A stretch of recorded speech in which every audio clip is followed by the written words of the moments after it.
Dimanche 8 juillet 2018, mesdames, messieurs, bonsoir à toutes et à tous. Bienvenue dans cette session d'information sur la télévision Labari et toutes nos excuses pour le retard accusé dans son démarrage. Retenez tout d'abord que comme tous les dimanches, nous recevons un invité sur ce plateau. Aujourd'hui, il s'agit de monsieur Chebou Dambaji. Il est le secrétaire général du syndicat national des enseignants du secondaire. Monsieur Chebou Dambaji, bonsoir. Avec vous, nous allons parler à l'instant des examens de fin d'année, le brevet d'études du premier cycle notamment et le baccalauréat, le brevet dont les épreuves du second groupe ont pris fin cet après-midi et le baccalauréat dont les épreuves écrites, elles, vont commencer le mercredi prochain, c'est-à-dire le 11 juillet. Rendez-vous donc à la fin de cette édition. Démarrons par ce point de presse cet après-midi du cadre de concertation et d'action citoyenne. C'est le regroupement des organisations de la société civile nigérienne qui protestent depuis bientôt 7 à 8 mois donc contre les mesures fiscales antisociales contenues dans la loi des finances 2018. Cet après-midi donc, les responsables de ce cadre ont animé un point de presse pour de nouveau appeler les citoyens, mais au-delà, à la mobilisation pour le procès prévu. Les responsables de ce cadre, certains responsables notamment, qui ont été arrêtés le 25 mars dernier.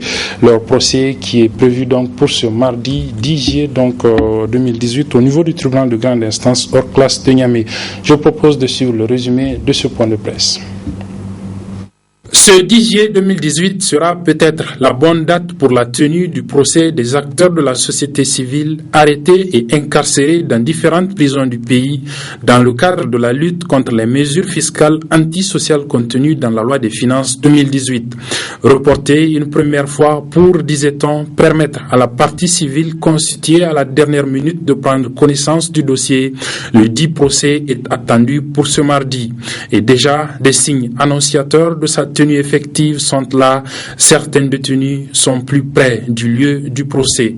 Déjà, ceux qui sont à Terra et à Filengue se trouvent être au niveau de la maison d'arrêt de Kolo.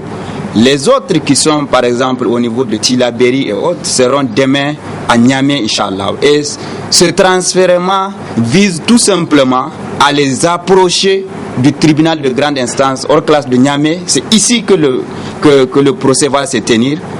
Donc ici à Niamey. Donc leur transfèrement, c'est juste pour les besoins qu'ils soient à côté pour qu'ils puissent rapidement se déplacer et venir. Comme ils l'ont fait pour la première date annoncée, les responsables du cadre de concertation et d'action citoyenne ont de nouveau appelé à la mobilisation pour soutenir leurs camarades. Appel aux citoyens, mais aussi et surtout aux structures organisées. Toutes les chancelleries qui sont présentes à Niamey et qui veulent comprendre effectivement qu'est-ce qui s'est passé ce 25 mars et qu'est-ce qui va se passer le mardi 10 juillet, également à envoyer leurs observateurs à titre d'observation vraiment pour qu'ils viennent suivre avec les autres Nigériens ce qui va se passer. Nous lançons également un appel à l'endroit de toutes les organisations et associations de défense des droits humains à se mobiliser également aux côtés de la force vive pour être ce mardi 10 juillet au niveau du tribunal de grande instance de Niamey. Il faut rappeler que ces acteurs de la société civile sont poursuivis pour appel et participation à une manifestation interdite et destruction de biens publics et privés. Ils sont au total une vingtaine, dont des responsables de la société civile, pour ce qui est du groupe qui va passer devant le juge ce mardi pour un procès qualifié déjà par certains observateurs comme celui de la justice.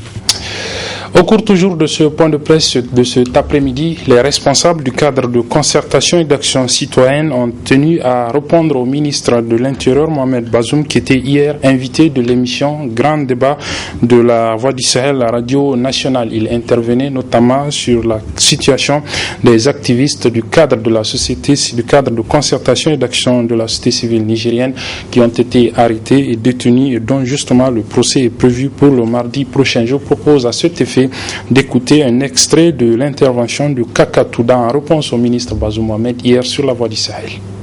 Il était l'invité du plateau de la Voix du Sahel où on lui a aménagé un plateau où il était venu verser, comme à ses habitudes, beaucoup de choses, mais nous allons faire économie de tout ce qu'il a eu à dire. Mais néanmoins, 2 à 3 points ont attiré notre attention. D'abord, vous savez, au niveau du cadre, nous avons toujours dit que l'arrestation et la détention de nos camarades que nous considérons arbitraires, c'est ce régime, c'est Issoufou Mahamadou et sa clique qui sont derrière. Hier, Bazoum l'a confirmé. Il a clairement dit sur la voie du Sahel, je le cite, que nous avons réglé nos comptes les uns les autres. Il dit également que ceux qui ont la force ont compris qu'ils ont véritablement la force et que ceux qui n'ont pas la force ont mesuré leur faiblesse. Je pense que c'est extrêmement grave et nous prenons l'opinion publique nationale et internationale de ces propos. Nous, dans tous les cas, au niveau du cadre, nous avons toujours considéré que ces arrestations sont illégales, illégitimes et arbitraires. Et aujourd'hui, Bazoum vient de nous confirmer cela. Également, dans sa sortie, vous le savez, toujours dans ses élucubrations, Bazoum est revenu dire également, il a taxé une décision de justice qui a été rendue de surréaliste, rappelant un peu tout ce qui s'est passé avec notre camarade, l'association de notre camarade Actis qui a été du site, rappelez-vous à l'époque, où il dit clairement, je le cite, nous les avons arrêtés et la justice les a libérés et pour lui, cette situation est surréaliste, cette décision est surréaliste. Je pense que ça, c'est un acte de jet de discrédit très grave, puni par l'article 117 de la Constitution. Je le cite, la justice est rendue sur le territoire national au nom du peuple et dans le respect strict de la règle de droit, ainsi que des droits et libertés des citoyens. Les décisions de justice s'imposent à tous, au pouvoir public comme aux citoyens. Elles ne peuvent être critiquées que par des voies et sous des formes autorisées par la loi. Je pense que c'est qui s'est passé hier. Il a l'habitude de le faire. Vous vous rappelez, dans le passé, il a qualifié des décisions de justice quand même des juges corrompus et tout ce qui s'ensuit. Nous n'allons pas revenir, mais seulement nous tenons à prendre l'opinion publique nationale et internationale de ce qu'il a pu raconter hier sur les zones de la voie du Sahel. C'était donc Kaka Touda, membre du cadre de concertation et d'action citoyenne au cours d'un point de presse animé cet après-midi même au niveau de l'espace France Fanon de l'association Alternative Espace Citoyen. On va rester toujours au niveau de cet espace France Fanon de Alternative Espace Citoyen où vendredi après-midi le missionnaire italien Père Mauro a procédé au vernissage de son livre intitulé Au sud de la Libye. Il s'agit en fait d'une compilation d'articles que cet anthropologue qui séjourne dans notre pays depuis 7 ans, une série d'articles donc qu'il a publié sur la situation de la migration dans notre pays, mais aussi de façon générale dans l'espace sahélien. Résumé de cette cérémonie de vernissage du livre Au sud de la Libye du Père Mauro Armanino avec nos reporters Aboubakar Souley et Asma Ousseidou. Au sud de la Libye est un ouvrage qui parle de la vie sociopolitique du Niger. Ce pays situé au sud de la Libye et où vit l'auteur de ce livre, l'anthropologue Père Mauro, d'origine italienne. Au sud de la Libye s'intéresse entre autres à la politique publique du Niger. En réalité, écrire sur l'immigration, c'est une trahison. Comment peut-on parler de ce qui est impossible à expliquer? Comment peut-on raconter la douleur? Comment peut-on raconter la vie de ceux qui n'arrivent pas? Comment peut-on raconter de ceux qui sont morts enfuis dans le sable sans que personne ne le sache, ou bien ceux qui sont perdus dans la mer? Alors je disais en introduisant que c'est une prise impossible que j'ai tenté pour écrire sur le sable et donner espace au silence et au cri. Alors, de ce point de vue, quel est le mérite de ce livre? S'il y a quelques mérites, c'est qu'il a tenté pour un moment de donner la parole à ceux qui n'ont pas de parole, qui n'ont pas de nom. Et même les plus belles agences parlent des migrants, parlent des chiffres comme des dossiers. Ils racontent qu'ils ont bloqué un certain nombre, on en a arrêté plusieurs, mais personne ne fait le nom et le prénom de ce migrant. Personne ne comprend l'histoire qu'il y a derrière, les questions qui ont poussé cette personne à quitter son pays et à risquer quelque chose de grand. Alors moi je pense que toute migration est un grand mystère qui nous est offert et que nous devrions contempler un peu comme dans le silence, comme une douleur, comme une espérance et comme un cri. Au sud de la Libye, un titre qui veut dire beaucoup de choses, un choix donc bien réfléchi. C'est parce que c'est un lieu symbolique où dans ce lieu qui est le sud de la Libye, c'est-à-dire le Niger, c'est-à-dire le Sahel, c'est-à-dire toute cette réalité où c'est devenu comme un résumé des contradictions de notre monde. Imaginez un peu ce que nous avons. Nous avons les armées, nous avons les ressources, nous avons les migrants, nous avons l'argent, nous avons les agences qui font du business avec les migrants. Qu'est-ce qu'on n'a pas dans le Sahel? Voilà pourquoi c'est un lieu symbolique à travers lequel nous pouvons comprendre mieux les contradictions de notre monde. Et tenter de nous indigner d'abord et tenter de donner une réponse différente à celle de la répression, à celle du business sur les migrants, ou bien des armes qui ne font qu'appeler d'autres armes. L'auteur de ce livre, l'anthropologue Père Moreau, qui vit au Niger depuis 7 ans, s'intéresse aux questions de la migration, d'où son combat contre ce phénomène. Du sport avant notre invité, c'est de l'athlétisme avec la fin hier après-midi au stade général Sénékounché de Niamey de la 19e édition du championnat national d'athlétisme organisé par la fédération nigérienne de cette discipline. Elle a concerné les 2 catégories seniors et juniors et toutes les régions de notre pays ont pris part à ce championnat comme nous le rapportent ici Chebou Guisso et Abdullah Razak Hamidou. Ça n'est fini pour cette 19e édition du championnat national d'athlétisme sur piste. Un championnat senior couplé aux juniors qui a vu la participation de toutes les régions du Niger. Le bilan est satisfaisant. Nous sommes à la 3e demi-journée et qui va marquer la fin de nos 2 championnats juniors et seniors. C'est un sentiment, vraiment un bilan assez satisfaisant puisque les enfants se sont donnés à fond. Toutes les régions ont présenté des athlètes qui ont la taille de la compétition et nous avons déjà enregistré quelques performances avec lesquelles on peut rivaliser avec la sous-région. Donc nous ne pouvons être que satisfaits des résultats enregistrés. Et bientôt, nous allons dresser une équipe nationale avec laquelle nous allons partir à Porto Novo pour un tournoi inter-État qui va réunir 5 pays dont le Niger, le Bénin, le Togo, le Mali et le Burkina Faso. Et pour vous dire que les résultats là nous démontrent que nous n'allons pas là-bas pour faire de la figuration, nous allons partir à ce tournoi-là, à ce grand rendez-vous, pour véritablement faire de la compétition. Et vraiment, je suis vraiment satisfait des enfants. Après ce championnat national, les regards sont tournés désormais vers l'avenir. Pour le moment, les jalons sont jetés en 2019, bientôt, enfin dans un an. C'est même la région qui nous a demandé de prendre, ils ont évoqué le fait que l'athlétisme nigérien commence à se réveiller, donc nous sommes tenus de prendre le championnat ouest-africain pour 2019. Pour le moment, nous sommes en pourparlers avec la région 2 et quand ça va se concrétiser, dans tous les cas, on ne peut pas faire du sport sans vous. Et d'ailleurs, c'est vous d'abord, puis le sport, donc vous allez le savoir avant tout le monde. L'athlétisme nigérien renaît petit à petit. Rendez-vous est pris pour la 20e édition. Voilà, nous en venons donc à notre invité. Comme je l'annonçais en début de cette édition, il s'agit de Chebou Dambaji. Il est le secrétaire général du syndicat national des enseignants du secondaire.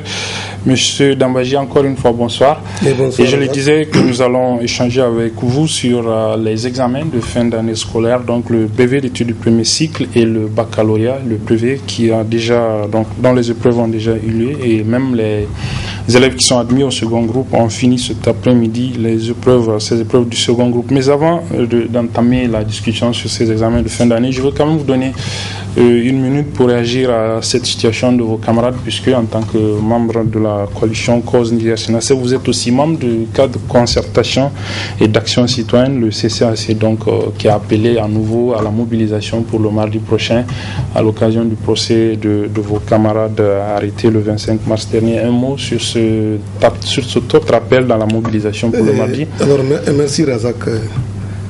Par rapport à ce qui est en train d'arriver, moi j'ai beaucoup de peine même à penser à ça. Parce que ceux qui sont aux affaires aujourd'hui, qui diabolisent ces acteurs-là, il n'y a pas longtemps, ils battaient le pavé avec nous autres. C'est vrai qu'ils ont été qualifiés de Non, putschistes. non, vraiment, vous voyez, il y a une tendance à diaboliser tous ceux qui sont, ce qu'on considère comme étant mal pensants. Ce qu'on est en train de faire aujourd'hui, ça ne vaut même pas le 10e, sinon le 100e de ce que nous avions connu en 2005. Pourtant, ça n'a pas fait l'objet d'autant de diabolisation. Donc vraiment, ce qui est en train d'arriver, moi personnellement je le déplore. Et je suis de ceux qui croient que le gouvernement aurait pu gérer ce dossier autrement. C'est un problème de société. Il y a des acteurs qui sont intervenus, qui ont dénoncé des mesures qu'ils considèrent comme antisociales et qui le sont. Même si les députés persistent et signent en disant que ces mesures-là n'ont eu aucun impact sur le panier de la ménagère, ça je considère que c'est une insulte et que ces gens-là, elles vivent dans une bulle. Mais la preuve, j'ai constaté qu'à l'occasion de la dernière session, ils sont revenus comme sur une mesure. Oui, la session extraordinaire, elle est en cours, elle se referme. Non, on a adopté le collectif budgétaire. Oui, la loi rectificative des j'ai relevé qu'ils sont revenus sur une mesure. C'est laquelle? Notamment celle qui a trait au foncier. Ok. Qu'il fallait payer une taxe de 300 000 francs de transactions foncières et 300 000 francs au niveau des départements. Ils sont revenus là-dessus. Ok, peut-être qu'on aura l'occasion de... C'est pour dire que... Oui, maintenant, sur le procès, est-ce que vous êtes confiant Non, moi je pense que, comme on l'a dit... Non, il ne faut pas penser comme les autres. Pessimiste? Non, moi je ne suis pas du tout pessimiste. Okay. J'ai foi en notre justice. Nos juges ont donné la preuve qu'ils sont indépendants. Il y a eu beaucoup d'acteurs qui ont été arrêtés sur des accusations très graves, même gravissimes. Vous voyez, assez souvent les procureurs, ils ne prennent pas de précautions en accusant. Lorsque vous accusez quelqu'un d'atteinte à la sûreté de l'État ou bien d'insurrection, c'est comme des accusations graves qui peuvent coûter plus de 20 ans de prison, de 10 ans à 30 ans de prison. Donc vraiment, moi, je suis confiant que la justice sera rendue, en tout cas à nos camarades, comme par le passé. Et il ne faut pas qu'on pense que tous ces juges-là sont aux ordres. Il faut éviter. D'accord, on aura l'occasion de voir cela le mardi. Alors, sur les examens de fin d'année, je le disais déjà pour le brevet d'études du premier cycle, c'est pratiquement fini, puisque c'est ce soir, cet après-midi, que les dernières épreuves du second groupe, les élèves ont suivi ces dernières épreuves du second groupe.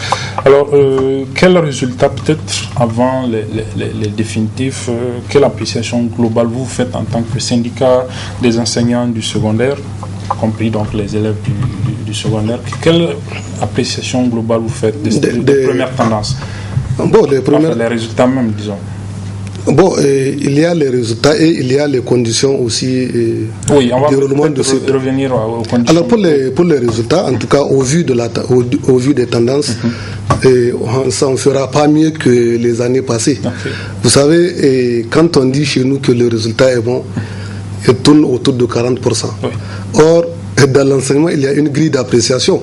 Si vous faites 40%, c'est considéré comme médiocre. En tout cas, au vu des tendances, même cette année, avec tout ce qu'il y a eu,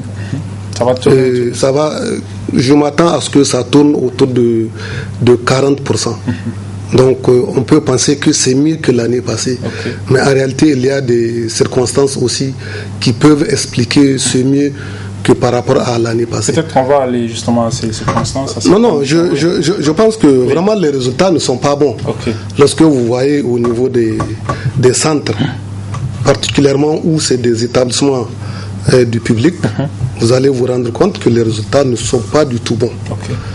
Là où vous avez des centres qui sont du privé, les résultats sont assez bons. Okay. Donc c'est le constat que je fais et même par le passé, c'est la même tendance que nous relevons.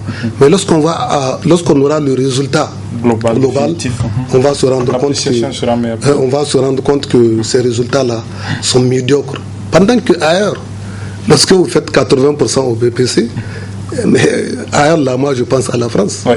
L'académie qui fait 80% au BPC, Et on va dire qu'elle a fait un résultat qui n'est pas du tout satisfaisant. Alors, les conditions justement dans lesquelles ces examens se sont déroulés, de façon peut-être plus générale, les conditions finalement du déroulement de l'année scolaire cette année, on a vu qu'il y a beaucoup de perturbations de vous-même enseignants, parfois des scolaires pour des revendications sociales, des revendications d'amélioration des conditions de vie. Est-ce que tout cela n'explique peut-être pas ces résultats médiocres? Bon, Razak, je quand même rectifie. Oui. Au niveau des enseignants, cette année, il n'y a pas eu tellement d'arrêts de travail. Mais, du secondaire peut-être? Au niveau du secondaire et même du primaire, il n'y a pas eu tellement d'arrêts de travail, mais il y a eu beaucoup d'arrêts de travail du fait des élèves. Si vous comptez le nombre de jours de grève du fait des élèves, et le supérieur, non, puisque nous parlons du secondaire, vous allez vous rendre compte que cette année, on a perdu plus de jours de cours que l'année passée où il y a eu les grèves des enseignants et les grèves des élèves. Donc, or, vous savez, un résultat, il est lié comme à l'exécution du programme, à la stabilité qui caractérise l'année.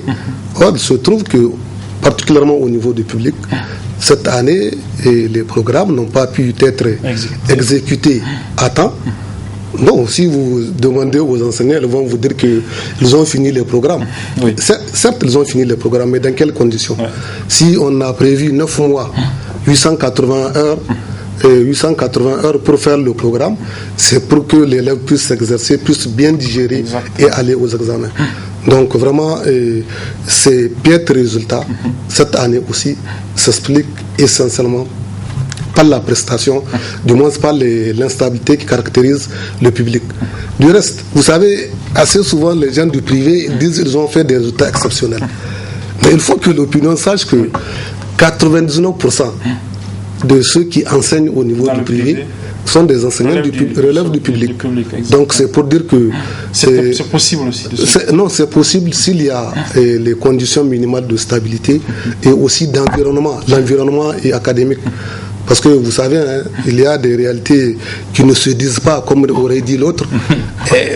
Nous avons des mini-collèges, des mini-CEG ruraux, où vous avez des enseignants qui manquent. Ou jusqu'au programme, le simple programme Razak, que l'enseignant est censé utiliser, manque. Donc dans ces conditions, il est bien évident que même si on fait les 9 mois de cours, les résultats, en tout cas, ne seront pas à la hauteur de l'attente des partenaires, à cause de l'environnement et aussi de l'instabilité. Alors, est-ce que cela ne va pas aussi impacter sur les résultats du bac dont les épreuves écrites, elles vont commencer le mercredi prochain, c'est-à-dire le 11 juillet? Est-ce qu'on ne va pas être dans la même situation? Non, Razak, moi, je voudrais quand même de ne pas dire une chose, parce que assez souvent, nous faisons la fine bouche. Cette année, quoi qu'on dise, les gens du ministère ne veulent pas qu'on en parle. Or, il se trouve que cette année, il y a eu quand même fraude au niveau du BPC. Exactement, oui. Il y a eu fraude au niveau du BPC. Il y a eu même des arrestations. Alors, quand on parle de ça, les gens vous demandent les preuves. Mais nous, ce n'est pas notre rôle de chercher les preuves. Les preuves, là, c'est le procureur et le juge.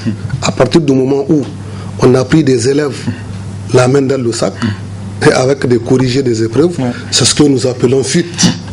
Donc vraiment, il ne faut pas qu'on fasse la fine bouche et qu'on essaie de passer ça sous silence. Il y a eu fuite, il faut le dire.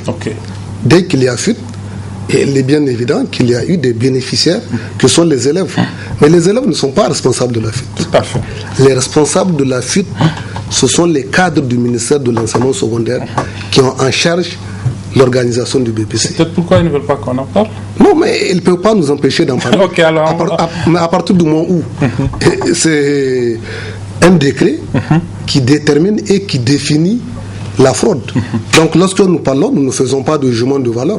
Alors, nous nous basons uniquement sur les faits et puis ce que le décret a prévu. Voilà. Alors sur le bac, est-ce que au vu du déroulement de l'année scolaire au niveau du secondaire qui a donné ces résultats donc médiocres, comme vous le dites, est-ce qu'on ne va pas être dans la même situation pour ce qui est des épreuves du baccalauréat aussi? Vous savez, puisque ce n'est pas totalement... Non, mais au niveau du baccalauréat, les résultats seront comme ceux du BPC. Parce que c'est les mêmes conditions. Les perturbations ont concerné aussi le lycée et les collèges. Et au niveau du baccalauréat, c'est même plus dur. Parce que ce qu'on ne dit pas, c'est qu'au niveau du BPC, on fait un repêchage jusqu'à 7 sur 20 pour être autorisé à passer le second groupe. 7 sur 20. Alors que le décret a prévu 8 sur 20. Au niveau du bac, c'est clair, c'est 8 sur 20. Donc tout candidat qui n'a pas 8 sur 20, même s'il a un point de 8 sur 20, il ne peut pas être autorisé à passer le second groupe. Et il y a aussi que lorsqu'on va au deuxième groupe, au niveau du baccalauréat, ce sont les mêmes conditions, la même rigueur qu'au niveau du premier groupe.